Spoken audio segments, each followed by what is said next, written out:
Assalamualaikum warahmatullahi wabarakatuh.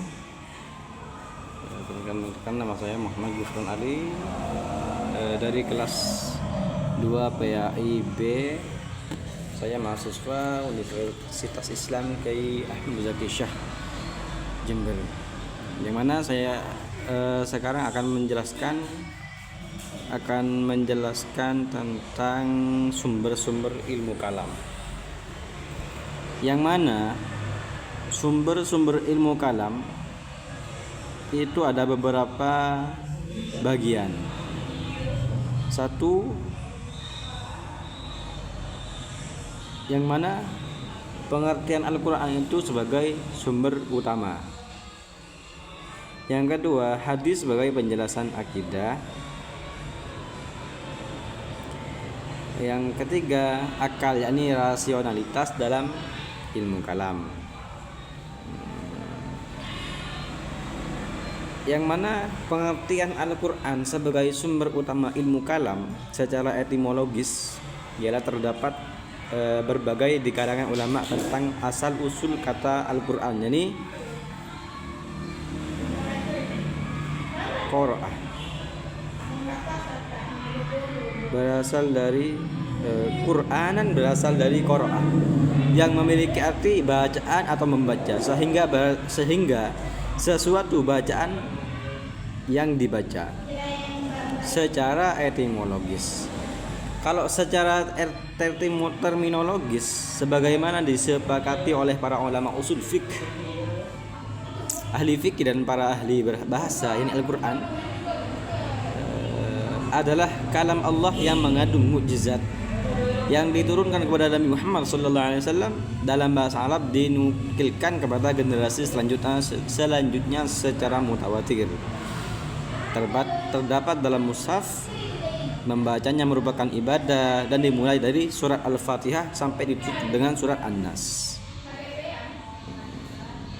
Pembahasan pertama. Yang kedua, hadis sebagai penjelasan akidah.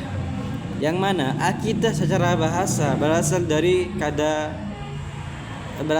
kata aqadah, yang berarti ikatan. Aqadah buglen, ya, kalau bahasa Madura buglen, aqadah, akdun, akad, ikatan, atau bisa dijabarkan dengan mu'aqidah alaihi al-qalb wad-dhamir, yakni sesuatu yang ditetapkan atau yang diyakini oleh hati dan perasaan, yakni hati nurani, dan juga berarti matadayyana bi al-insan waqtadahu, yakni sesuatu yang dipercaya dan diyakini, yakni kebenarannya oleh manusia. Pendidikan berbasis akidah adalah sebuah pendekatan religi, yang artinya suatu ajaran religi dan dari agama tertentu, terus dijadikan sumber inspirasi untuk menyusun teori dan konsep-konsep pendidikan yang dapat dijadikan landasan untuk melaksanakan pendidikan. Yang mana ajaran religi ini yang berisikan kepercayaan dan nilai-nilai kehidupan dapat dijadikan sumber dalam menentukan tujuan pendidikan, materi pendidikan, metode, bahkan sampai pada jenis-jenis pendidikan tersebut. Yang terakhir, akal, yakni rasionalitas dalam ilmu kalam. Yang mana ilmu kalam itu adalah salah satu ilmu yang menggagas perbedaan pemikiran dan cara memandang pokok keilmuan, tauhid, kepercayaan, dan keimanan menuju penggunaan pemikiran yang lebih rasional. Ilmu kalam juga merupakan sumber keilmuan yang di dalamnya mengkaji tentang keimanan dan ketuhanan dan ketauhidan kepada Allah Subhanahu wa taala. Dan menjadi ilmu kalam perkembangan dalam beberapa ilmu termasuk akidah Islam,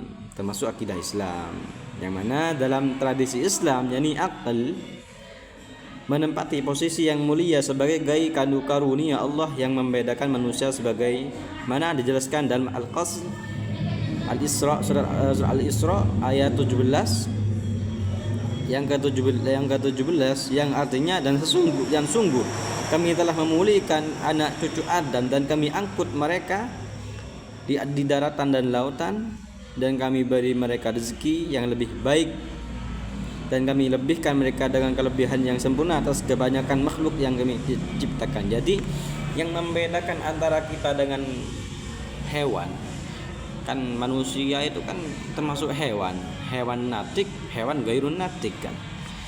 Yang mana hewan natik itu hewan yang mempunyai akal dan adabiyah.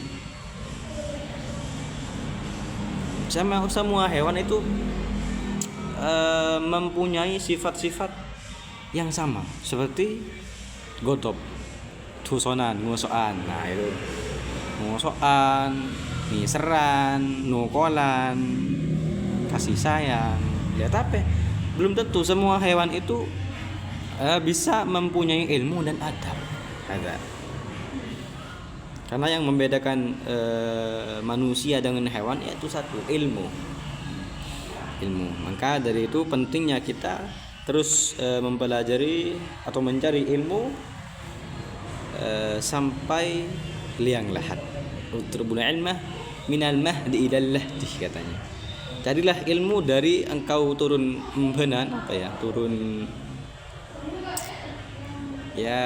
mulai dari sejalanlah minal mahdi ilal lahdi sampai liang lahat. Sekian dari saya penjelasan ilmu kalam yang ketiga. Assalamualaikum warahmatullahi wabarakatuh.